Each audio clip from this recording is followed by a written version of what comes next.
Bismillahirrahmanirrahim.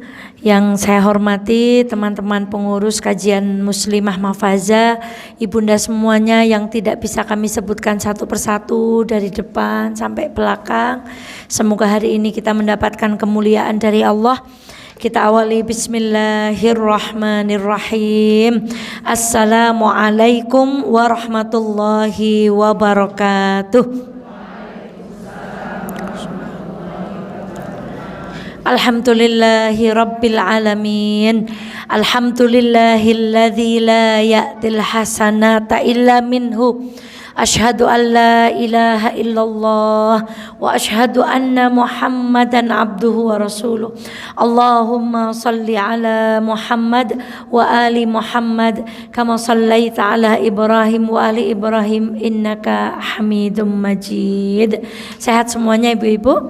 Alhamdulillah. Sebelum saya awali mohon maaf, tadi kami sudah bikin slide sampai ke tengah jalan, laptopnya black screen, tidak bisa dinyalakan. Sudah coba kami otak-atik, tidak bisa nyala. Berarti takdirnya hari ini kita tidak menggunakan tampilan di layar. Mohon maaf lahir batin. Semoga tidak mengurangi semangat kita, mengurangi ghirah kita untuk belajar ilmunya Allah tanpa menggunakan slide.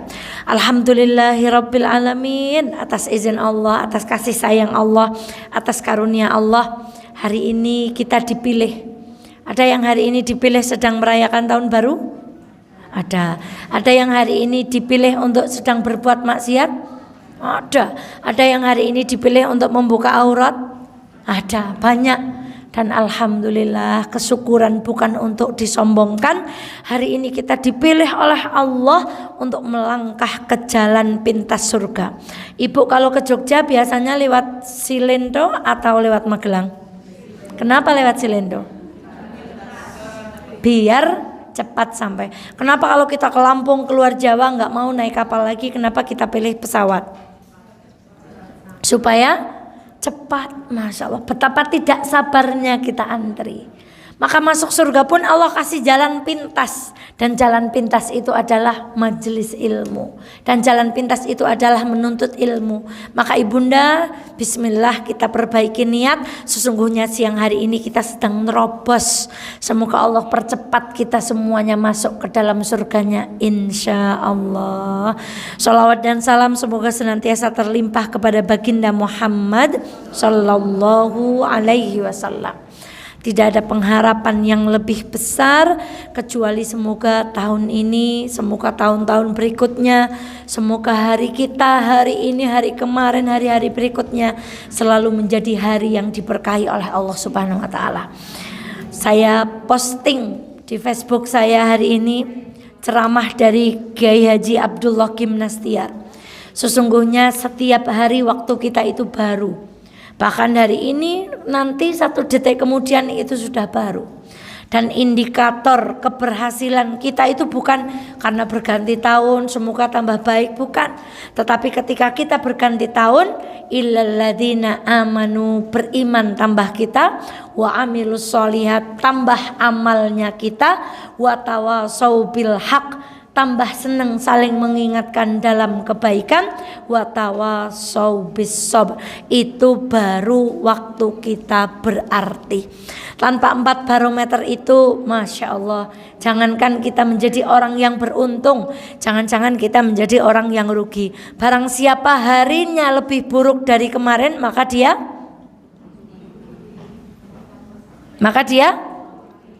rugi. Barang siapa yang harinya sama dengan kemarin, lo kan rugi semua. Barang siapa harinya lebih buruk dari hari kemarin, maka dia celaka. Yang kemarin harinya sama dengan hari ini, maka dia rugi. Dan barang siapa hari ini lebih baik dari harinya yang kemarin, maka dialah orang yang, semoga hari ini dan hari-hari berikutnya, hari-hari kita menjadi hari yang baik. Ibu, hari ini judul kajian kita adalah apa, Bu? Luka dakwah. Pernah merasa terluka di sebuah majelis pengajian atau di sebuah majelis taklim? Ada yang punya pengalaman mau testimoni? Datang ke pengajian nggak ditanya, datang ke pengajian tidak disambut, datang ke pengajian malah diaru-arui. Ada yang baru datang sekali malah dibilang tumben, gitu Bu. Ada yang mau testimoni Bu? Masya Allah. Ada yang ke masjid lantas kapok, tidak mau ke masjid lagi. Inilah contoh-contoh kegiatan baik, tetapi meninggalkan apa? Luka dakwah. Saya awali dari kisah. Kisah ini sudah Mbak Eva ceritakan berkali-kali. Kira-kira kalau ada ibu-ibu kesini kok salah kostum, Bu. Salah kostum. Ini rata-rata ibu semuanya jilbabnya menutup dada. Kok tiba-tiba ada ibu belum pernah datang ke sini, mungkin beliau nggak persiapan, jilbabnya terbatas, pakaiannya terbatas. Dikomentari, dianggap aneh, nggak dikomentari, cuman tiling-iling tok. Kemudian beliau merasa dipandangi oleh kita semuanya. Besok Sabtu depan datang lagi atau tidak? Tidak. Kenapa? Tidak nyaman. Tidak nyaman. Lalu datang ke sebuah kajian yang senior, amor sing senior, sing anyar isin gak njekong nang di bengong orang nana sing kenal. Ini yang kadang membuat tidak betah kita di pengajian. Makanya pastikan samping kanan kiri sudah salaman? Sudah sampai samping kiri udah? Nah, yang belum silakan salaman. Malah sisi ora kenal, ya Allah. Gawat ini Bu. Jangan seperti itu. Kita mau kemarin di majelis taklim Al-Hasna, Masya Allah, kita bercerita satu kisah. Banyak yang duduk di sini mengikuti. Tak ulangi lagi ceritanya. Ketika ada seorang istri kedatangan tamu 3 orang. Tetapi tamu ini tidak mau masuk karena suaminya itu tidak ada di rumah. Begitu suaminya pulang ke rumah, sang istri bilang, "Pak, di depan itu ada tamu. Tapi tamunya tidak mau masuk kalau papa belum mengizinkan." "Oh ya wes, siapa tamunya?" Tamu pertama bernama kekayaan. Tamu kedua bernama kesuksesan. Dan tamu ketiga bernama kasih sayang. Mana dulu yang akan kita suruh masuk, Pak? Kasih sayang dulu, kesuksesan dulu, atau kekayaan dulu? Yang mana dulu, Bu? Kalau yang sudah ngaji jawabannya kasih sayang. Kalau saya mau jujur, banyak yang milih kekayaan. Ya Bu, nanti kasih sayang bisa dibeli dengan uang. Nanti kesuksesan bisa dibeli dengan uang. Suaminya berkata, kesuksesan aja deh kita masukkan dulu. Biar duit kita banyak, sertifikat kita dhuwur, tanah kita di mana-mana, toko kita di mana-mana. Lalu istrinya bilang, kaya kan belum tentu sukses. Tapi biasanya orang sukses itu kaya. Gimana kalau kesuksesan dulu, Pak? Ya orang, ayalah. Didengar oleh putranya, Papa, Mama, untuk apa? Punya rumah lebar, kendaraan bagus, tetapi dengan suami, dengan istrinya cokot-cokotan kayak laba-laba kemarin. Masih ingat, Bu? Nggak ada gunanya, tidak ada kasih sayang. Apa gunanya rumahnya bagus, kendaraan mewah, sukses, sekolah tinggi-tinggi, jadi pejabat nomor 1, rank 1, eselon 1, tetapi tidak ada kasih sayang di dalam keluarganya, nggak ada gunanya. Maka ayo Pak, kita masukkan kasih sayang dulu. Orang tuanya sepakat, lalu berkata, siapa di antara kalian yang namanya kasih sayang? Lalu kasih sayang ini disuruh masuk. Dan tanpa disadari kesuksesan dan kekayaan juga ikut. Man la yarham la yurham. Mari Bu. Nah, hadisnya anak kelas berapa? Artinya, barang siapa tidak menyayangi tidak akan disayangi. Bahasa Arabnya, kalau kita tidak sayang dengan sesama kita di dunia, yang di langit nggak sayang sama kita, Bu. Kalau dengan binatang, dengan tumbuhan ibu nggak sayang, yang di langit nggak sayang dengan kita, Bu. Maka pernah saya posting kalau ada kucing datang ke rumah ibu minta makanan, Masya Allah, jangan diusir. Sesungguhnya makanan yang ibu berikan itu meskipun hanya endas rese, itu menghilangkan dosa-dosa kita di hadapan Allah. Maka bismillah kita mau berbuat baik kepada hewan berkasih sayang. Semoga lantaran itu yang di langit menyayangi kita semuanya. Maka semoga hari ini kita berkasih sayang bersama kita di dunia, insya Allah sampai di akhirat. Taib ibunda, Ada seorang laki-laki masuk ke sebuah masjid, belum pernah ke masjid.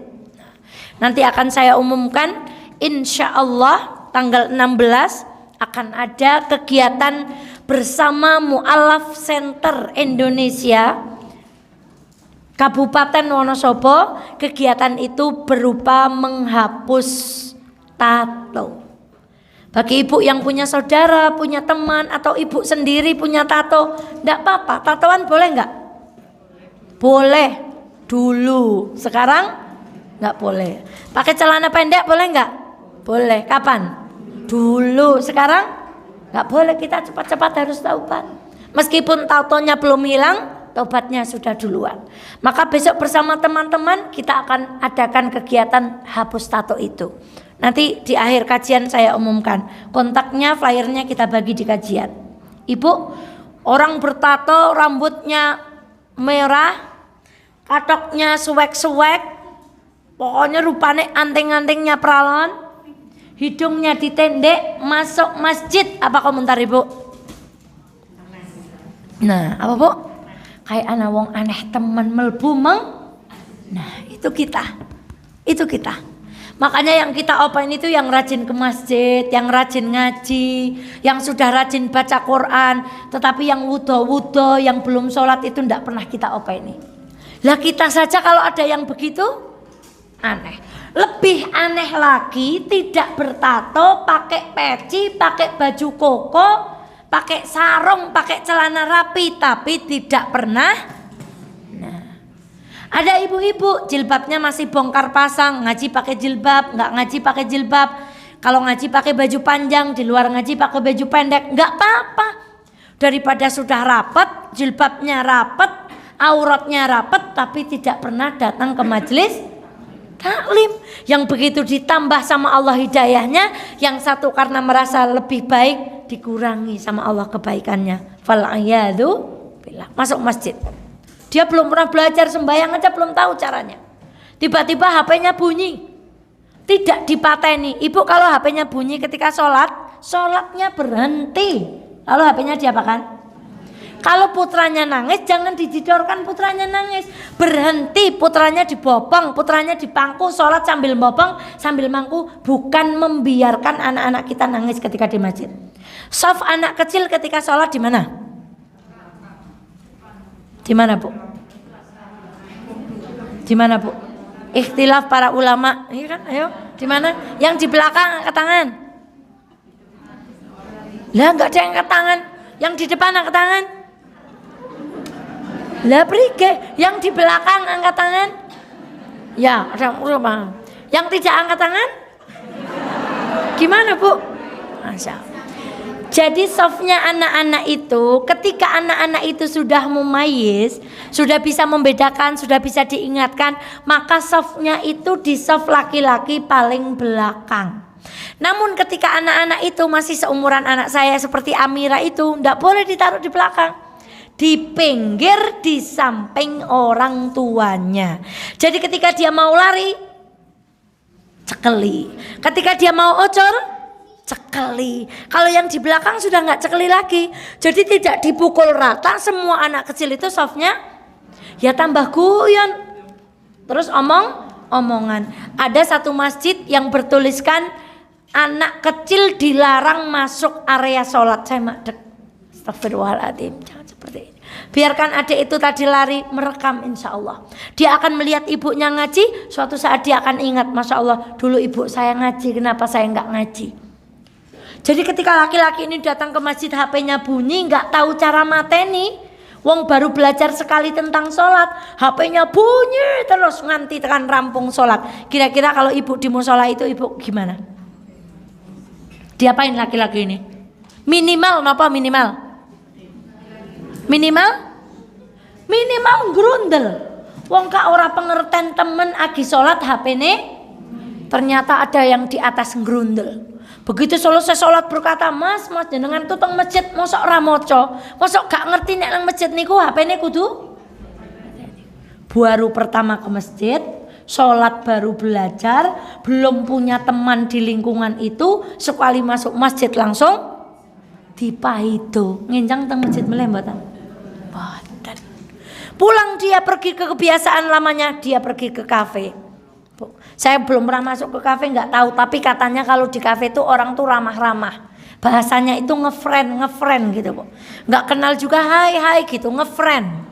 Numpahaken wedang, santai aja bro. Nanti kita ganti minuman yang jadi kan sing nang kafe pala ramah-ramah, sing nang masjid galak-galak. Kemana besok kita larinya? Jangan seperti itu. Jangan sampai yang datang ke majelis taklim kita, dan kak mbak-mbak sing nang masjid orang guyu, dolan nyong anyar, orang anak kenalan gak njekong bengong, ora dipersilahna. Kalau ada pengurus yang terima absen di depan itu peleh kasih atau tidak senyum, silahkan laporan di punggung bis itu ada nomornya. Kalau sopir kami ugal-ugalan, hubungi nomor. Kalau ada pengurus kajian yang tidak ramah, kalau ada pengurus kajian yang membeda-bedakan yang lama dengan yang baru, laporkan ke Mbak Eva. Nanti biar tak yang belum punya suami tak bojokan nanti. Ramah harus beda. Yang sudah ngaji, yang sudah ke masjid, coba ingat Bu, kesalahan kita di dalam hijrah. Ada orang dulu senengnya dangdut. Pokoknya ngendi wae montore munine dangdut, nang umahe munine. Sekarang hijrah. Lalu dia meninggalkan musik, tapi begitu lihat orang dangdutan hawanya mau apa? Nah kan, wae neraka musik apa tangannya seperti itu. Padahal baru beberapa bulan yang lalu dia pun penggemar apa? Hati-hati. Kita mungkin tidak pernah pakai pakaian yang ketat. Dulu pernah. Sekarang sudah pakai pakaian yang longgar. Begitu mendapati ada perempuan pakai pakaian ketat, Masya Allah, wong wadon kayang kono ya. Bilang ora rekoh. Padahal kita baru berhenti pakai pakaian ketat berapa bulan. Hawanya itu kalau sudah ngaji mau menyalahkan. Hawanya itu kalau sudah ke masjid mau menyalahkan yang belum ke masjid. Hawanya itu kalau sudah baca Quran, ngelihat orang yang belum baca Quran rasanya ora umum temen wong Islam kak ora tayang maca. Kita padahal belum pernah ngajarin dia. Belum pernah tanya dia sudah belajar apa belum, ngajak ya belum, tapi nekon nyalah-nyalah pol pinter. Itu bukan majelis taklim kita. Itu bukan ibu-ibu yang duduk di sini. Kemarin baru tobat, hari ini lihat orang bermaksiat langsung neraka. Kick out. Ya, Bu. Jadi nanti ada live group, nggak betah di grup itu, atau baiklah. Atau malah sama ibu dikeluarkan. Jadi pelan-pelan. Kalau ada postingan yang tidak pas dengan apa yang sudah kita ajari, kita japri beliau. Begitu Ibunda. Maka jangan sampai masjid kita, majelis taklim kita meninggalkan luka dakwah bagi orang-orang yang baru mau kenal kajian. Maka hari ini kita akan belajar adab kita dalam berdakwah, adab kita dalam beramar ma'ruf nahi mungkar, supaya kita tidak meninggalkan luka dakwah buat saudara-saudara kita. Yang bicara ini pun tentu belum baik. Kenapa? Setiap kita apa Bu? Setiap kita adalah pendakwah sebelum sesuatu. Sebelum ibu seorang istri, sebelum ibu jadi seorang ibu, sebelum ibu jadi Bu RT, sebelum ibu jadi pedagang, setiap kita profesinya adalah pendakwah. Hari ini kita sudah share apa tentang kebaikan? Hari ini kita sudah ngajak siapa? Indahnya berdakwah.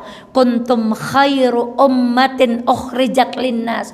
Kenapa kita menjadi umat yang terbaik? Karena ta'muruna bil ma'ruf wa tanhauna 'anil munkar. Kenapa kemudian ulaika humul muflihun? Karena depannya. Kenapa kita disebut beruntung? Beruntung itu kalau kita wal takum minkum ummatu yad'una ilal khair wa ya'muruna bil ma'rufi wa yanhauna 'anil munkar. Lagi di ayat yang lain, wa man ahsanu qawlan mimman da'a ila Allah. Tidak ada ucapan yang lebih baik kecuali ucapan orang-orang yang ngaji ya Bu. Ngaji enggak Bu? Meskipun tidak ngajak ibu share poster, itu berarti ibu sudah ngajak. Tidak ada ucapan yang lebih baik kata Allah, wa man ahsanu qawlan mimman da'a ila Allah. Tidak ada ucapan yang lebih baik kecuali ucapan mengajak kepada kebaikan. Di tempat yang lain, janganlah semua orang Islam itu perang semuanya. hendaklah satu di antara mereka ada yang pergi ke medan dakwah, kemudian mengingatkan umatnya. Dan ibu ada satu surat Yasin, bunyinya wajaa min aqsal madinati. Terus kelalen napa mboten apal napa grogi? Apal Bu? Kita ulangi lagi. Wajaa min aqsal.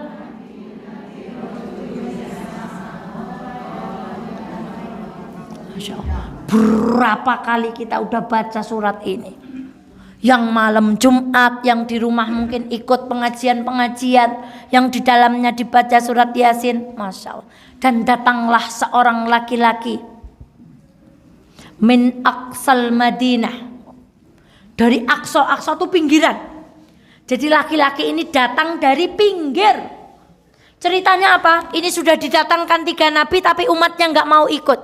Laki-laki ini datang dari tempat yang tidak dikenal, tiba-tiba berkata seperti yang ibu baca tadi, ayo pada ikut nabi. Saking jengkelnya penduduk situ, laki-laki ini dibunuh, mati setelah dia mengajak dakwah. Dalam riwayat dikatakan laki-laki ini masuk surga. Ketika mau dimasukkan ke dalam surga, dia akan meminta izin. Seandainya saya bisa kembali di dunia, akan saya katakan kepada seluruh majelis taklim ibu-ibu di sini, kenapa saya masuk surga? Kenapa masuk surga? Ngajak ngaji, ngajak orang menyembah Allah, ngajak orang taat kepada Rasulullah. Bas, masuk mana? Itulah dakwah. Lalu kenapa kita nggak ngajak? Ibu punya jempol sakti, jempol kita itu sakti. Belum tentu sholat kita, ibadah kita yang lain, bisa jadi yang mengantarkan surga itu apanya kita? Karena jempolnya digunakan untuk share poster-poster dakwah. Maka semangat berdakwah, tetapi niatnya, satu adabnya, niatnya harus lurus. Ibu hafal hadis innamal, terusannya Bu, itu poldawane, coba dilanjutkan. Wa innama likulli imri'in ma nawa. Terus ya fahijratuhu ilallahi wa rasulih faman kanat hijratuhu. Jadi panjang terusannya. Innamal a'malu binniyat. Sesungguhnya pekerjaan itu tergantung nyong panjoget niate gak luru nafkah, boleh enggak? Perbuatan yang buruk tidak berubah dengan niat yang baik. Nyong pan nyolong engko lebar nyolong duwite tak nggo sedekah, tidak ada seperti itu. Nyong pan buka aurat niate gak membahagiakan orang lain. Itu tidak bisa berubah seperti itu. Hadis itu panjang, sesungguhnya amal itu tergantung kepada niat. Diteruskan, dan barang siapa berdakwah niatnya Allah dan Rasulnya, maka akan ketemu dengan Allah dan Rasulnya. Tetapi barang siapa berdakwah melakukan amar ma'ruf nahi mungkar, niatnya imro'ah, perempuan, atau dunia, mohon maaf, ada dunia-dunia, kadang dioleh-olehi, kadang diberi amplop. Boleh nggak sih Bu, Ustazah Eva terima amplop Bu? Saya kalau terima amplop itu doanya, ya Allah semoga di tangan saya jadi amal lagi. Kalau diberikan jajan, Allahumma asqi man asqani wa at'im man yut'imuni. Ya Allah berikanlah makan kepada orang yang telah memberiku makan, dan berikan minum kepada orang yang telah memberiku minum. Masya Allah. Kalau itu tujuannya, ya dapat. Tetapi nggak ketemu Allah sama nabinya. Maka apa tujuan kita hari ini ngaji? Kalau ingin dapat label, Masya Allah, bukai pol sergepe. Saben setu, ora tahu neng dalem, teng pundi. Idaen setan nek kon ngalang-alangi Mbak Eva mboten ngaji pun mboten berhasil. Karepe ajeng napa? Tapi setan nggak mau diam. Kalau Mbak Eva tidak bisa dihalangi untuk tidak ngaji, dia akan menghalangi, menjatuhkan saya dengan merasa lebih baik daripada yang belum ngaji. Hati-hati. Maka dalam kita berdakwah mengingatkan orang lain itu harus niat apa? Lillahi ta'ala. Tahu bedanya solih sama muslih? Apa Bu? Apa bedanya solih dengan muslih? Ibu sholat sendiri nggak ngajak-ngajak orang lain itu solihah. Ibu ke kajian datang sendiri nggak ngajak-ngajak orang lain itu solihah. Ibu pakai jilbab rapet nggak buka aurat itu solihah. Tetapi kalau ibu ke masjid datang sendiri dengan ngajak orang lain, ibu sudah berubah. Namanya apa? Muslihah. Kalau ibu pakai baju panjang lihat orang lain nggak pakai baju panjang, ibu mengingatkan, ibu sudah apa? Berat mana menjadi solih dengan muslih? Kalau jadi solih biasanya semua orang suka. Karena ibu apian, suka memberi, rajin ke pengajian, orangnya diam, dikapakno wae ora tahu ngelawan. Begitu jadi muslih, ada anak merokok, mas, mbok merokoknya nanti. Bu, nun sewu. Mbok nun sewu ling mimii ampun di ketokaken, ampun diler. Kira-kira yang ibu ingatkan prike? Ora kenal urusane nyang, bener Bu? Maka berat mana solih sama muslih? Ibu mau jadi muslih apa mau jadi solih saja?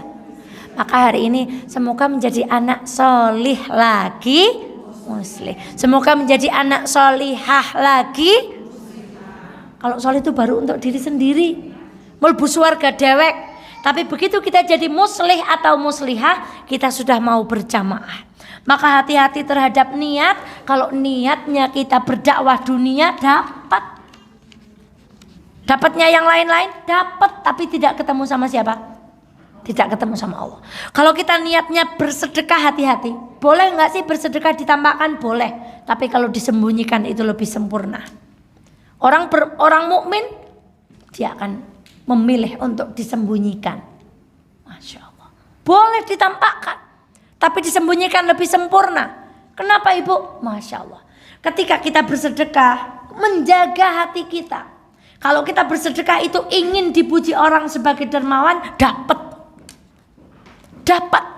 Tetapi kalau kita ingin mendapatkan pujian dari Allah, maka cobalah minta kepada Allah keikhlasan. Maka hati-hati dengan niat. Bapak pernah cerita seorang kiai yang kedatangan santri.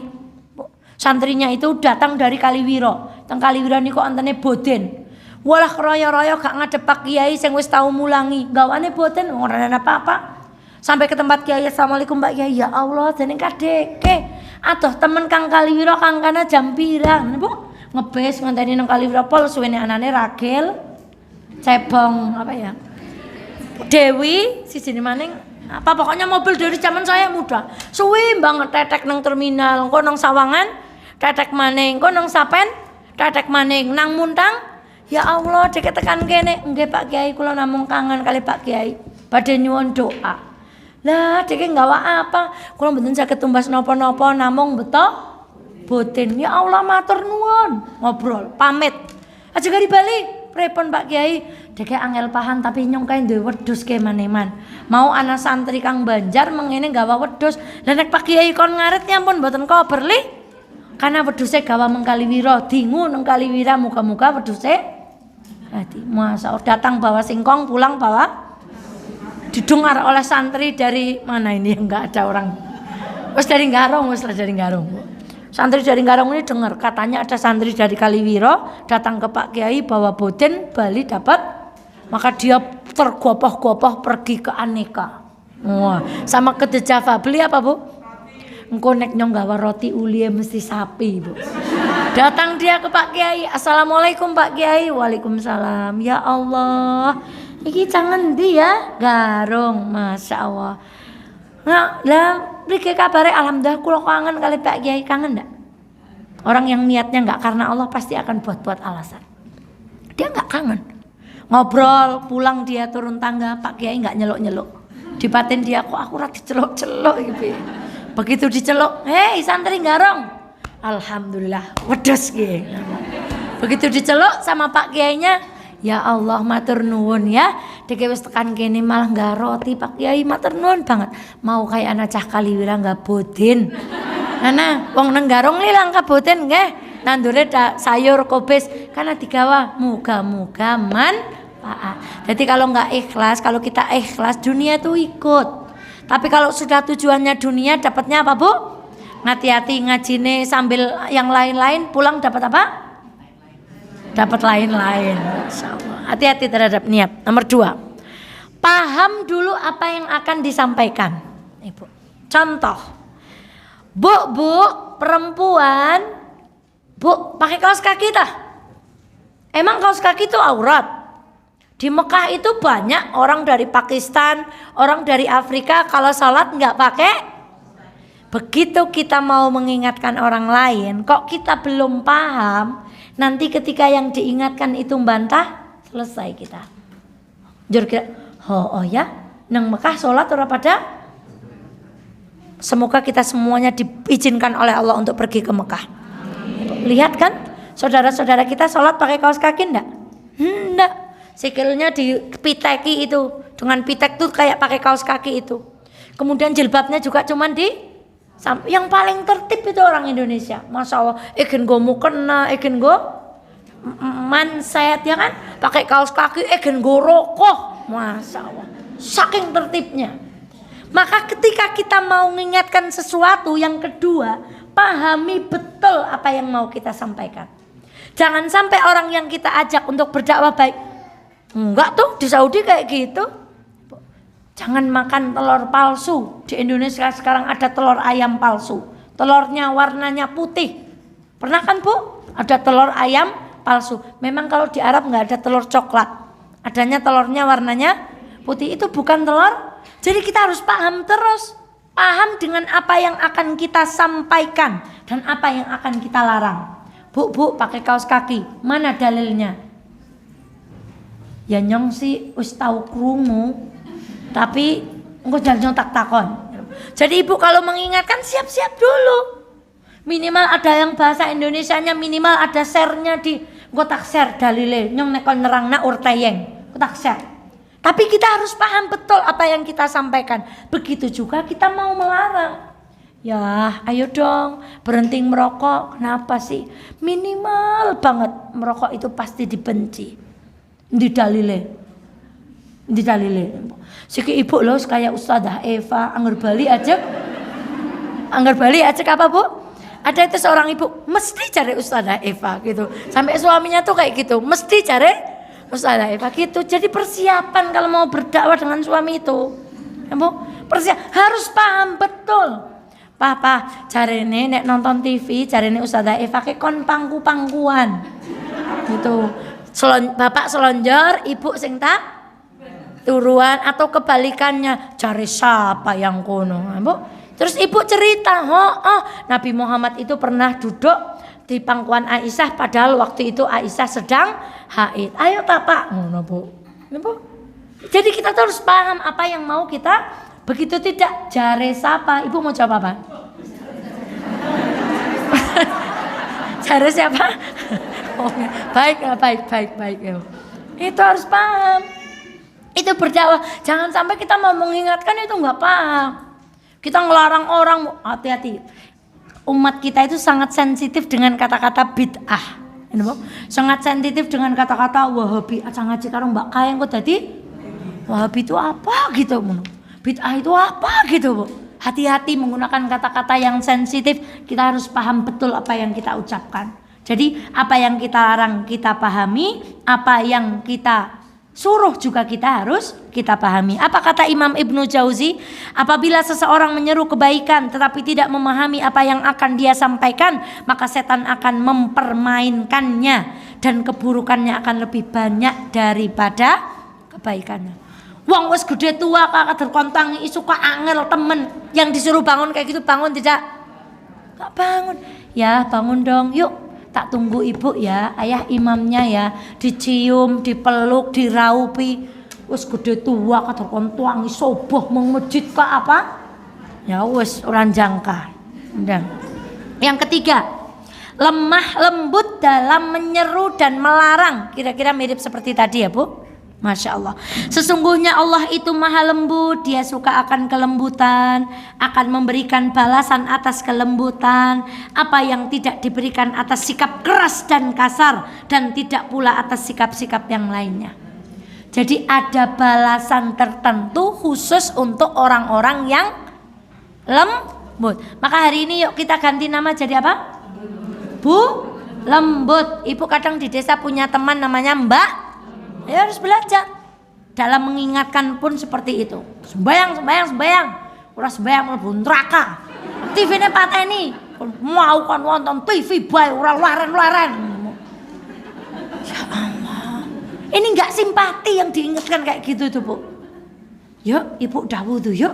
Nanti kita lanjut lagi. Gitu. Yuk kita sholat yuk. Kayaknya adanya udah dari tadi loh. Sebentar lagi komat. Enak mana, Bu? Masya Allah. Pak, Mama tuh nggak apa-apa, Papa ngerokok. Tapi Mama tuh hanya ingin hidup lebih lama dengan Papa. Ayo dong Pak, berhenti merokok. Biar Papa itu lebih sehat. Enak mana, Bu? Udah ngomongnya gitu sambil dipeluk-peluk, sambil dirangkul. Leren goreng rokok. Leren. Susah. Ibu-ibu di Wonosobo, di Banjarnegara nggak ada yang kayak gitu. Barang siapa yang tidak mendapatkan sifat lemah lembut, maka dia tidak akan mendapat kebaikan. Masya Allah. Itu lemah lembut. Masya Allah, Bu. Ini. Jadi kalau kita tidak bisa berlemah lembut, coba wakil. Ibu minta wakil. Nyong ora tayang nek ngilingna bocah kae. Nyong wis kadung nek arep ngilingna wis arep apa? Umep gak muntep. Ora tahan pokoknya. Wis tangane gak maju, tutuke gak monyong, rupane gak merabang. Ibu wakil. Bu, saya tolonglah. Kalau pengajian tolong ini, tolong disampaikan materi ini. Tidak. Ada yang merasa tersindir di sini? Ada yang merasa tersindir? Mbak Eva lo ngaji madep nyong terus ini, Bu. Ya begitu. Tapi enggak ada pesan-pesan khusus saya harus menyampaikan seperti ini, enggak ada, Bu. Jadi wakil sama orang lain supaya menasehati itu dengan apa? Dengan lembut. Itulah kenapa kita bergaul dengan orang solih, supaya itu kita bisa mendapatkan wasilah untuk menasehati saudara-saudara kita. Tadi nomor 2 apa? Lemah lembut. Ya. Nomor 3? Nomor 2 paham. Nomor 4 bijaksana. Contoh Ibu. Rasulullah ketika peristiwa menaruh Hajar Aswad di pojokan Ka'bah usia berapa? Usia berapa? Kalau anaknya Vanessa Angel yang ditinggal itu usia berapa, Bu? Siapa? Usia berapa? Oh, enggak tahu ya. Namanya siapa? Sekarang diasuh oleh bibinya ya? Bu, namanya siapa, Bu? Oh, enggak tahu, alhamdulillah. Kalau Rasulullah ketika peristiwa diminta untuk meletakkan Hajar Aswad itu usia berapa? Usia berapa? Dalam sebuah riwayat dikatakan usianya 35, 11-12 dengan ibu-ibu. Tapi Rasulullah Masya Allah, siapa yang akan meletakkan? Kaum ini minta, kaum itu minta, kaum itu minta. Maka ada seorang yang usul, yuk yang menaruh adalah yang paling pertama masuk ke dalam Ka'bah. Ternyata yang masuk siapa? Kalau ibu jadi orang pertama masuk masjid, besok di masjid akan disediakan hadiah. Yang akan dapat adalah orang yang pertama masuk masjid. Ibu pasang alarm jam berapa? Tetapi kebiasaan itu tidak bisa dirubah, Bu. Orang yang sudah terbiasa masuk masjid duluan sulit untuk disaingi. Karena sudah menjadi habit. Karena sudah jadi habit. Maka Rasulullah masuk duluan. Kalau itu kita, alhamdulillah, yes, sing gak naruh Hajar Aswad, nyong. Tapi apa yang dilakukan Rasulullah? Mengambil sorbannya Hajar Aswad, taruh di tengah, pojok sana dipegang Pak RT sana, pojok sini dipegang Pak RW, pojok sini dipegang Pak Lurah, pojok sini dipegang Pak Camat. Semuanya merasa dihargai. Itu namanya bijaksana. Kalau kita menyelesaikan masalah dengan cara bijaksana, gebyah uyah kabeh ngudungi. Nganu gara-gara nang angkot tekan ngomah bojone milu di mana? Milu damai. Jadi bijaksanalah. Siapa yang kita ajak bicara? Anak muda atau kiai sepuh? Kalau anak muda mungkin Mbak Eva buka dengan hai guys, assalamualaikum mungkin. Masa di depan orang tua Mbak Eva berbicara seperti itu? Bicara cemungut ya misalnya gitu. Kan enggak pas, Bu. Tapi kalau di depan anak, saya tuh nggak tahu artinya GWS itu lama. Ternyata GWS itu get well soon. Terus titik DJ itu apa? Ternyata hati-hati di jalan. Apa, Bu? Titik di. Kalau OTW? Ojo takon wae kamu. Ojo takon wae meh tekan sedelo meneh, Bu. Ternyata bahasa-bahasa itu luar biasa. Bijaksanalah. Kita tahu ibu ini kalau kita bicaranya pakai kayak gini nggak masuk nih kayaknya nih. Ibu ini lebih senang terus terang, ibu ini lebih senang dengan lembut, ibu itu lebih senang. Kita harus bijaksana. Masya Allah. Jadi Bu, jangan takut berteman di Facebook sama Mbak Eva. Bukan mau dimata-matai. Mbak Eva mau belajar. Berarti ibu ini kalau ngaji materinya kayak gini, ini kurang pas. Mungkin beliau akan tersinggung dan lari. Saya harus mengambil materi yang lebih lembut, yang lebih masuk. Bukan mau dimata-matai. Ya Bu, berteman dengan Mbak Eva banyak-banyak. Ya Bu, jangan takut. Masya Allah. Nomor 5, melaksanakan apa yang dikatakan. Koni nek ngajar. Ibu jangan takut. Mbak Eva banyak ceramah. Kalau tidak melaksanakan apa yang Mbak Eva sampaikan, Mbak Eva kena hadisnya Rasulullah. Sudah diancam tiap hari mau ngisi pengajian. Koreknya api neraka siapa? Eva Linta. Pentol koreknya api neraka itu si Eva, wong Garung, wong Kaliwira. Merkane apa? Kokean ngomong ora bisa nglakoni. Tapi bukan berarti ini salah nih. Setan itu akan goda, gak usah dakwah, wong DGB urung bisa lakoni. Jadi pahami betul. Menyuruh kepada kebaikan. Yang ini meninggalkan, jangan dijadikan satu. Nanti kita nggak ada yang dakwah. Menyuruh kebaikan tetap dapat baik, gandeng ibu belum bisa ngelakoni, dapat apa? Sudah, tapi yang baik tetap kita lakukan. Sekalipun kita belum bisa ngelakoni, coba untuk mengingatkan, minta kepada Allah yang kita sampaikan lalu kita bisa. Jadi hati-hati, setan begini, orang semang ngomong-ngomongi wong dewek be orang bisa. Hati-hati, itu jebakan setan. Ini kata para ulama kita. Mestinya tetap dilakukan, karena melakukan itu dapat kebaikan. Bukan dua-duanya jadi dosa. Mengingatkannya orang lain dapat kebaikan, gandeng belum bisa ngelakoni, kita minta ampun kepada Allah. Kalau orang mau berdakwah harus baik semuanya, maka akan musnah semua pendakwah. Yang posting, ya Allah saya belum bisa ngelakoni apa yang saya posting. Yang share, yang repost, saya belum bisa ngelakoni apa yang saya repost. Maka ibu jangan berhenti berdakwah dan mengingatkan orang lain meskipun kita belum bisa melaksanakan. Tetap suruh, dan ketika kita belum melaksanakan minta tolong kepada Allah. Tentu saja yang lebih sempurna mengatakan sembari, karena yang paling fasih itu apa Bu? Lisan atau contoh? Lisan atau contoh? Sembahyang sih, tapi kita di rumah anak-anak kita nggak sholat, anak-anak kita teriak-teriak sholat. Anak kita apa? Tapi kalau kita berangkat lihat ibunya sholat wudhu, insya Allah anaknya ikut jempalik nggak apa-apa. Memang anak-anak sholatnya itu apa Bu? Udah sholat, baca apa tadi? Lupa. Ya baca apa tadi lupa, ya berong alamat baca apa. Sudah nggak apa-apa, wong memang belum wajib. Yang penting mereka tahu kewajibannya apa itu sholat. Tapi nek ibu jempalik ya payah nih Bu. Namu tadi duhur sholatnya suratannya apa Bu? Kulhu. Setelah arep mangkat mafaza, rakaat kedua. Nah, jadi ada surat terfavorit di muka bumi ini. Surat apa Bu? Kulhu sama wong leng pamit gitu. Entah ini sedela ya, nyontak sembayang sedela. Entah ini sedela banget, nyontak sembayang sedela. Berakhlak mulia. Masya Allah, tentu saja. Ya, nomor berapa? 6. Berakhlak mulia. Adalah definisi akhlak mulia. Sudah, orang itu yang santun pasti akan lebih fasih. Akhlaknya mulia. Dan diantara yang akan memasukkan kita ke dalam surga apa itu? Akhlak mulia. Nomor 7, tidak mengharap imbalan dari manusia. Kita itu manusia biasa. Sangat mungkin kita berharap apa Bu? Kadang sholat duha pengen apa? Nah, pengen rezekinya lancar. Sholat tahajud pengen apa? Pengen doanya dikabulkan. Ibu ngasih orang pengen apa? Pengen dapat balasan dari Allah toh? Kita bersedekah pengen apa? Masya Allah. Itu kita manusia biasa. Maka sangat wajar kita itu berharap. Tapi latihlah hati ini untuk berharap hanya kepada siapa? Allah. Kalau sudah begitu kita enak. kita memberi nggak dibilang terima kasih, itu latihan buat kita.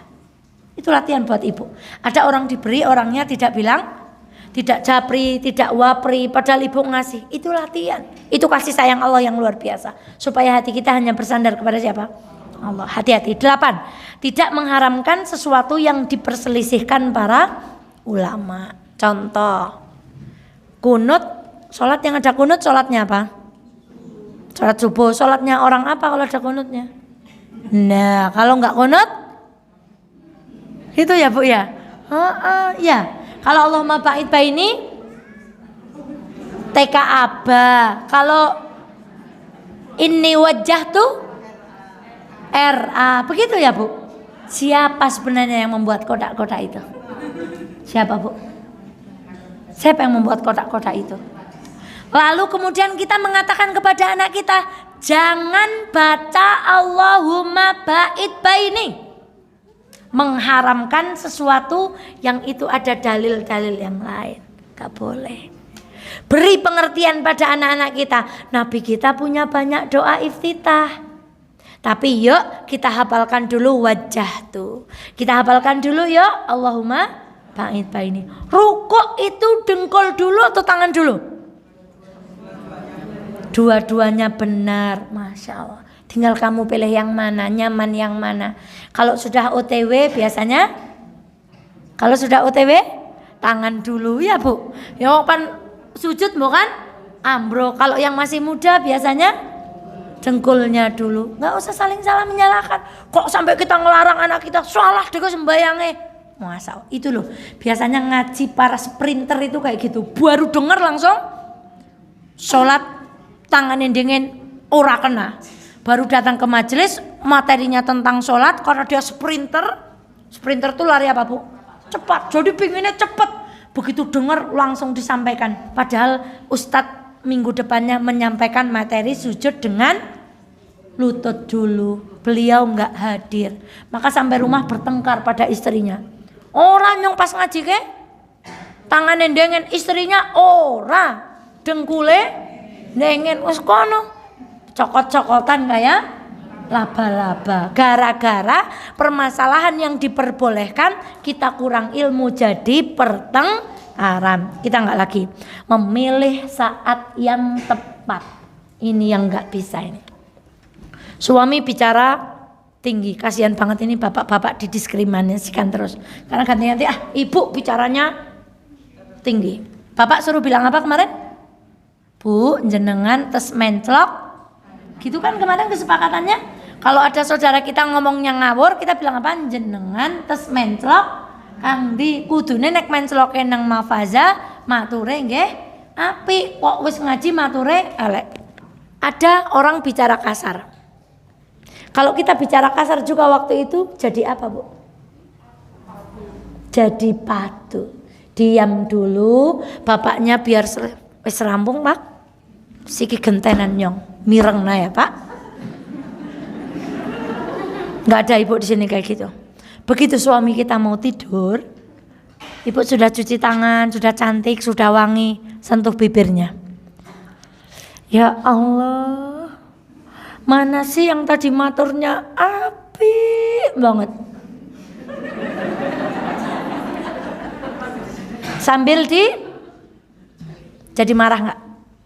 Tapi kalau tadi ketika beliau marah ibu, wes Pak, gentenan, jadi apa Bu? Karena kita nggak tahu waktu, nggak harus saat itu diceplake Bu. Tunggu dulu. Berapa kali Mbak Eva mengingatkan, ketika ibu masak sop sedang umum, itu baksonya nggak kelihatan. Gak milih bakso jebule kentang, jokot maning brokoli, jokot maning wortel, ben mateni dengan ceklek. Wes anteng wis menep kue baksone. Nyong ngomong brokoli ini nyong gak jokot baksone bae. Kalau zaman kecil dulu milih baksonya kan, makan telur ceplok dimakan apanya dulu? Putihnya dulu, kuningnya dieman-eman gitu. Sama berarti kita ya Bu. Masya. Sampai sekarang kayak gitu nggak? Masya. Kita nggak tahu waktu berdakwah itu. Jadi pakai waktu kapan kita bicara dengan anak-anak, kapan kita bicara suami. Ya Allah, saya cok mendapati maem, Allahumma barik lana, gudeg sambel, obrolannya obrolan berat. Serasa di mulut ini pengen, ya Allah, mbok neng meja makan ke ora usah ngobrol ke. Sing abot-abot, jadi merusak suasana. Sedang kumpul ketemu keluarga, bicara aja yang ringan-ringan. Gimana? Gimana nyong untune mandan ki jenengan kasih ki kulite apik teman. Udah ngobrolin gitu. Jangan ngobrolin politik gitu ya. Nanti jadi kerah, yang satu milih ini, yang satu. Jadi tahu waktu berbicara itu. Likulli maqamin maqalun walikulli maqalin maqamun. Setiap tempat ada perkataan yang pas dan setiap perkataan ada tempatnya yang pas. Ini kalau bicara di sini ilmu bisnis ya kurang tepat, bukan tidak baik, tapi kurang tepat karena kita sedang tidak berbicara. Tapi lain lagi ketika kita kajian muamalah dengan Ustadz Mukhlis, itu tempatnya. Jadi Masya Allah ini banyak yang tidak bisa memilih waktu. Sebabnya sumbune langsung fast respon, Bu. Ibu fast respon. Kemudian bertahap. Ibu ingat ceritanya Ustadz Mukhlis? Ketika ada seorang laki-laki junub di siang hari dengan istrinya, lalu datang kepada Rasulullah. Rasulullah senyum, Bu. Lucu temen, wis gede ke awan-awan Ramadan, bubuk kalih garwane kan itu gitu. Lucu nggak, Bu? Ya, maksudnya Rasulullah itu begitu. Rasulullah itu sangat bertahap, sangat maklum pada orang yang belum tahu. Kemarin sudah saya ceritakan. Rasulullah senyum. Ya Rasulullah, celaka saya. Kenapa? Saya berduaan dengan istri saya di siang bulan Ramadan. Maksudnya junub. Ya sudah, berarti hukumannya puasa 2 bulan. Lawang puasa sesasi we ora kuat kakon. Ya mboten sakit Nabi. Rasulullah ketawa lagi. Ya bener juga ya. Wong kamu puasa sebulan aja jebol, kok suruh puasa 2 bulan. Jebolnya berapa kali? 2 kali, nanti puasanya jadi berlipat-lipat. Apa kata Rasulullah? Ya sudah, kamu bersedekah. Beri makan 60 orang miskin. Atau 1 orang kali 60 hari. Mboten gadah napa-napa Kanjeng Nabi. Lah, puasa ora kuat. Ibu, kon bayar orang duwe duit. Apa yang dilakukan Nabi? Nabi mengambil kurma dari rumahnya. Nyo, bagikan rono nenggon sedulur-sedulurmu sing miskin. Dia pergi ke kampungnya. Ternyata kata Ustadz Mukhlis itu Badan Pusat Statistik Kabupaten Wonosobo sedang melakukan pendataan. Dan orang yang paling miskin di tempat itu adalah laki-laki itu. Dia kembali kepada Rasulullah. Ya Rasulullah, ternyata menurut data BPS yang termiskin di kampung itu adalah saya. Apa kata Rasulullah? Ya sudah, buat kamu aja sama keluargamu sana Bali, ning aja tiba. Nah ini begitu, Bu, indahnya. Jadi nggak begitu langsung haram. Pelan dulu, lihat ya Allah. Ya haram harus dikatakan haram, tapi pakai cara yang baik, Ibu. Pakai cara yang di telinga itu enak didengar. Masya Allah. Mau mengingatkan kaos kaki, kalau Mbak Eva, siapa yang sekarang ngaji nggak pakai kaos kaki? Besok nggak usah datang lagi ke majelis taklim mafadah, nggak teko tenan Bu itu. Dan bahkan sekarang nggak kelihatan. Mbak Eva juga nggak akan pasang CCTV. Mbak Eva cukup dengan kata-kata, Bu, Ibu tahu nggak kalau beli ceker itu biasanya kita kelotok apanya? Berarti ayam itu pakai. Berarti kalau kita nggak pakai kaos kaki kalah dengan. Nah, begitu. Menusuk tapi bahasanya gimana, Bu? Ada ibu-ibu masih pakai baju pendek, gampang. Ibu tahu caranya melihat auratnya ayam. Ditangkap, disembelih, digudukna banyu, disiram, wulune beduli. Kata ayam, kalau kamu pengen lihat paha saya, dada saya, langkai dulu mayat saya. Tapi perempuan sekarang pahanya dibuka, berarti kalah kalih. Semoga Allah memberikan petunjuk kepada saudara-saudara kita dan semoga tertutupnya aurat kita nggak membuat kita sombong. Gitu, bertahap. Ibu kalau mengenalkan sayur kepada anak-anak gimana? Brokoli, buayem gitu, Bu. Kan alon-alon. Hari ini brokoli, besok brokolinya langsung gitu. Apa kalau anak bayi baru dikenalkan Dik? Gitu, Bu. Kan pelan-pelan, Bu, bertahap. Kemudian sesuai dengan prioritas. Jawab, ya Bu, ini jawab. Silakan ditulis jawabannya di buku masing-masing. Ada seseorang memukul orang yang lemah sedangkan dia merokok. Ada seorang laki-laki memukul saudaranya yang lemah sedangkan dia adalah seorang perokok. Pertanyaannya, mana dulu yang harus diingatkan? A. Merokok. B. Mengingatkan untuk tidak memukul orang lemah. Tulis jawabannya. Ulangi lagi ya. Ada orang suka mukul dengan orang-orang yang lemah, nindas, tapi dia juga merokok. Ibu sebagai pendakwah yang diingatkan memukulnya dulu atau merokoknya dulu? A. Merokok. B. Memukul. Tulis jawabannya. Nomor 2. Ada bapak-bapak tidak mau punya jenggot lalu jenggotnya dicukur. Dan dia dalam sekali waktu juga mencaci bapaknya. Jadi dia punya jenggotnya dicukur. Dan dia juga menyaci bapaknya. Mana yang harus diluruskan? Jangan cukur jenggotmu atau jangan mencukur bapakmu.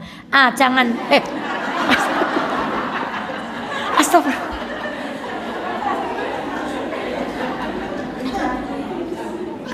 Astagfirullahaladzim, astagfirullahaladzim, astagfirullahaladzim. Tidak menyengaja ibu, tidak menyengaja untuk membuat ibu tertawa, tidak. Astagfirullahaladzim. A. Jangan cukur jenggot. B. Jangan pukul bapakmu. Mana dulu? Jangan caci bapakmu. Nomor 3 terakhir. Ada orang sholatnya suka terakhir duhur jamak, asar jamak, maghrib dikumpulkan. Dan orang bukan jamak, maksudnya ini belum drok kayak ini bu. Dan mencukur jenggot sama masih. Yang diingatkan mana dulu? Yo sholat dulu awal waktu atau jangan cukur jenggotnya. Mengingut jenggot itu adalah sunnah. Sudah? A. Ayo sholat awal waktu. B. Jangan cukur jenggotmu. C. Bingung. Nomor pertama. Jawabannya apa dulu yang kita dakwai? Apa? Jangan mukul orang. Ini namanya paham mana yang harus didakwai. Ibu. Kalau ada orang pakai rok pendek, Bu, jangan langsung suruh pakai kaos kaki, jilbab seperti ini. Ya udah gelem, pelan dulu. Besok roknya dipanjangin ya, sampai lutut aja. Pas ketemu saya aja. Besoknya lagi panjangin ya, sampai betis celana 3/4. Besok lagi pakai bertahap. Dan lihat. Bajunya dulu mau diperbaiki atau dia dengan suaminya berani? Bajunya dulu diperbaiki atau dengan suaminya berani? Dengan suaminya berani. Ini namanya paham prioritas. Lagi tadi, ada orang nyukur jenggot padahal ngengu jenggot adalah sunnah. Tapi dia mencaci bapaknya. Mana dulu yang akan kita ingatkan? Jangan caci dulu bapaknya, jenggot nanti. Ini namanya prioritas.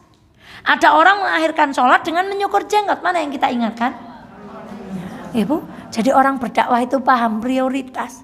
Jangan tegur itu, biarkan dulu itu begitu nggak apa-apa. Karena saya lebih prioritaskan ke ini.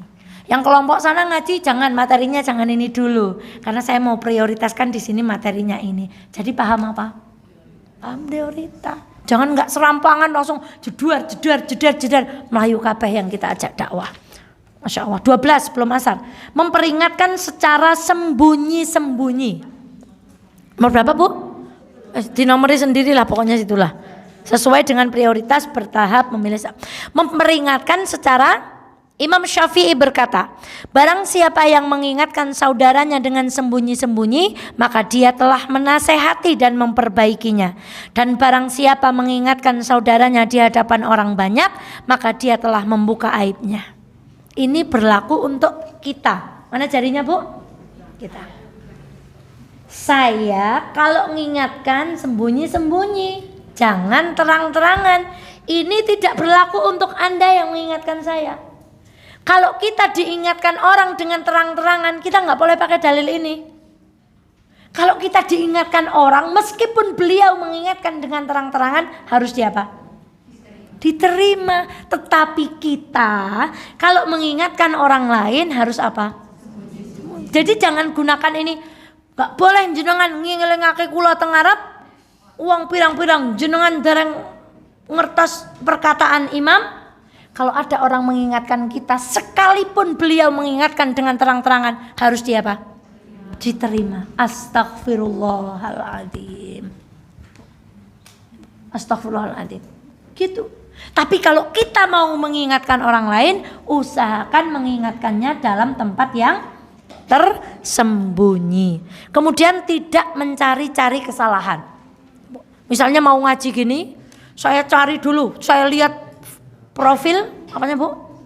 Saya lihat profilnya satu-satu di seluruh grup Mahfazah. Saya cari yang rupane, apa yang kudunge, apa yang backgroundnya elek. Itu namanya saya mau berdakwah, nanti akan saya jadikan materi di kajian. Itu namanya berdakwah sambil apa Bu? Mencari-cari kesalahan.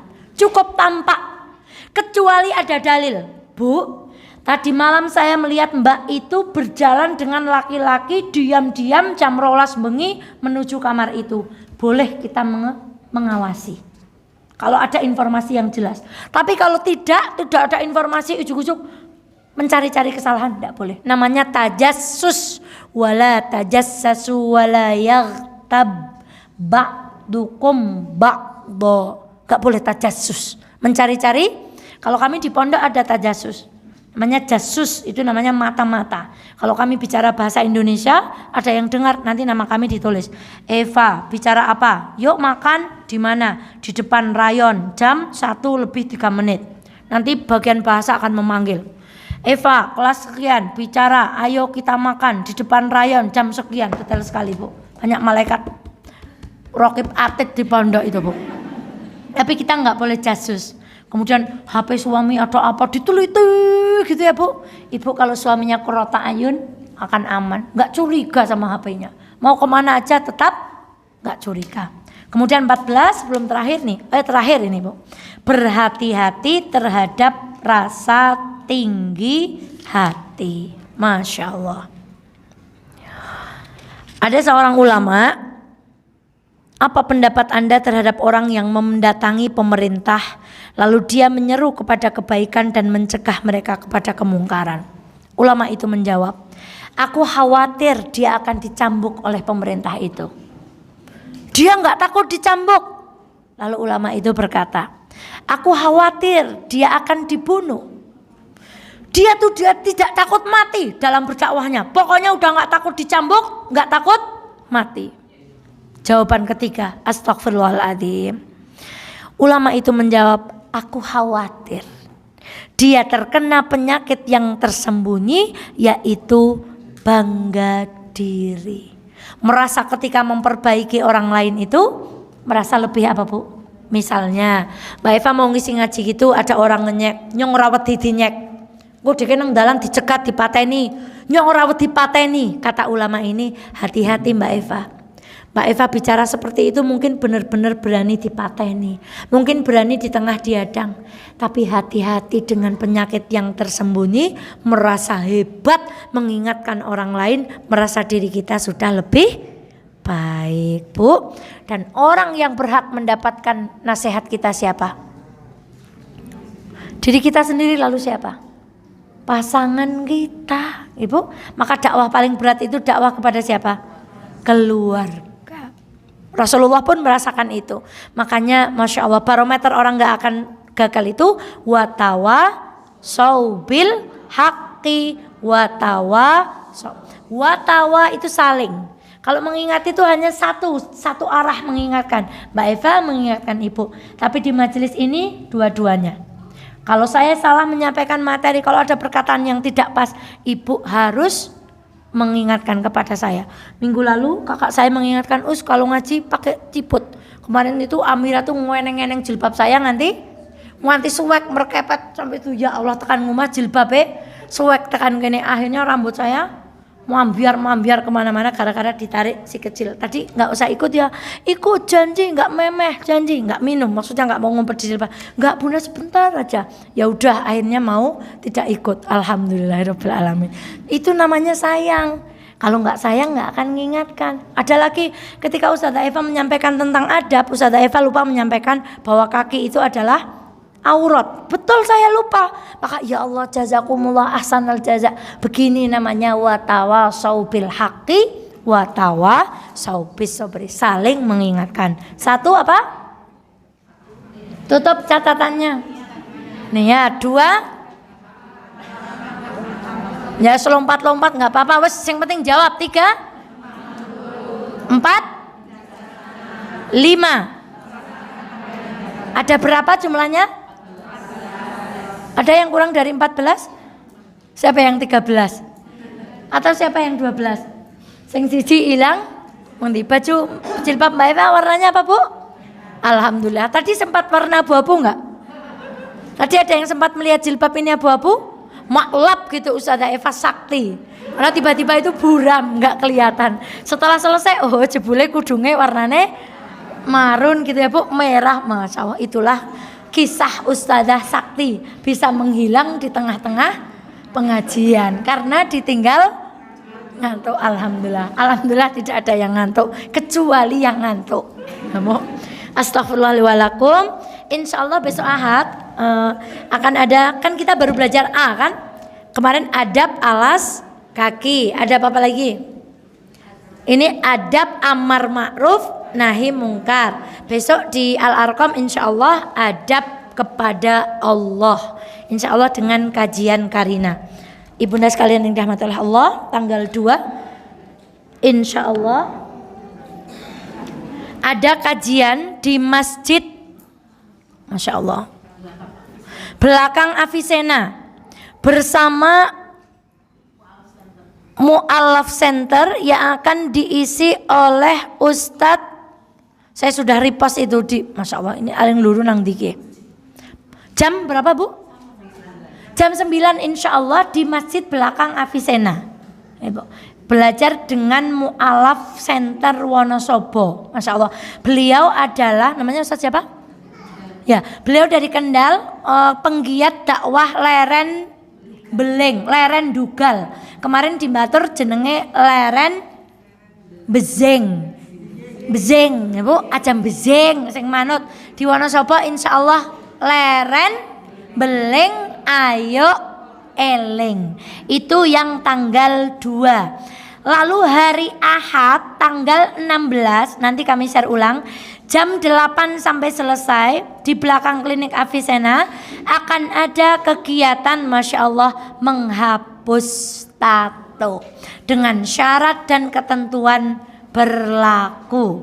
Makanya yang pengen daftar untuk menghapus tato benjang rawuh ingkang tanggal kalih daftar ulang sambil menyerahkan namanya, sambil berkomitmen belajar bersama-sama dengan saudara-saudara kita penggiat Mu'alaf Center Indonesia Kabupaten Wonosobo. Itu yang pertama. Yang kedua ada gerakan infak beras dipunggawai oleh Mas Eko, Mas Eko Haas itu. Kemudian ada resek-resek masjid. Kemudian ada bumbu langit, ada sedekah Jumat berjamaah, ada jamaatul muhsinat. Ada apa lagi yang belum Mbak Eva sebut? Kajian muamalah di Ustadz Mukhlis. Pesan Mbak Eva, jangan sampai kita tidak satu pun menjadi bagian dari kegiatan itu. Orang ngaji nangkene, orang ngaji nangkane, orang milukai. Pastikan kita ikut. Ndak bisa tenaganya, amunisinya. Ndak bisa amunisinya apa Bu? Tenaga lemesan, amunisi nggak ada. Apa Bu? Apa Bu? Pemikiran dulu dong, ide. Orang patia pinter, orang nana sing amunisi, tenaga ya lemesan semaputan. Jur mau apa? Mau urun apa Bu? Mau urun doa. Support saudara-saudara kita yang sudah berbuat baik, doakan mereka sehat, doakan mereka lancar dalam melakukan kebaikan. Ini namanya kita mau berjamaah berbuat baik di Wonosobo. Alhamdulillah paving mulai dikerjakan, semoga menjadi amal jariah ibunda semuanya. Masya Allah besok hujan insya Allah tidak. Loh ini motornya pada di mana Jur? Masya Allah, mulanya sih buatan keton. Berarti pada digawa malaikat kabeh tadi ke sini. Oh pindah ke sana. Alhamdulillah, semoga bisa semakin cepat dikerjakan. Kita bisa kembali parkir di sini. Jazakumullah ahsanal jaza. Mohon maaf atas segala kesalahan. Sesungguhnya tertawa kita siang hari ini bukan menertawakan orang lain, tapi menertawakan diri sendiri. Kita bukan mau menunjuk orang lain, tapi mau menunjuk sesungguhnya yang penuh aib dia atau saya. Sesungguhnya yang masih banyak berbuat kekurangan dia atau saya. Sesungguhnya yang masih banyak berbuat kesalahan kepada Allah dia atau saya. Maka gunakan selalu telunjuk kita untuk menunjuk diri kita sendiri sebelum menunjuk kepada orang lain. Kita akhiri dengan kalimat hamdalah, alhamdulillahirabbil alamin. Dilanjutkan dengan doa kafaratul majlis, subhanakallahumma wa bihamdika asyhadu an la ilaha illa anta astaghfiruka wa atubu ilaik. Wadah Selintang hadir? Allahu Akbar. Banjarnegara hadir? Allahu Akbar. Watu Malang hadir? Masya Allah. Sawangan, Kaliwiro ki absen. Senduwure Mbak Eva, Senduwure Garong ada?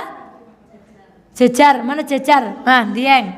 Masya Allah, alhamdulillah rabbil alamin. Semakin banyak langkahnya, semakin banyak pahalanya. Sing cepak-cepak orang kena meri, mancen nek cepak pahalane, maka cari pahala yang lain. Saya akhiri, assalamualaikum warahmatullahi wabarakatuh.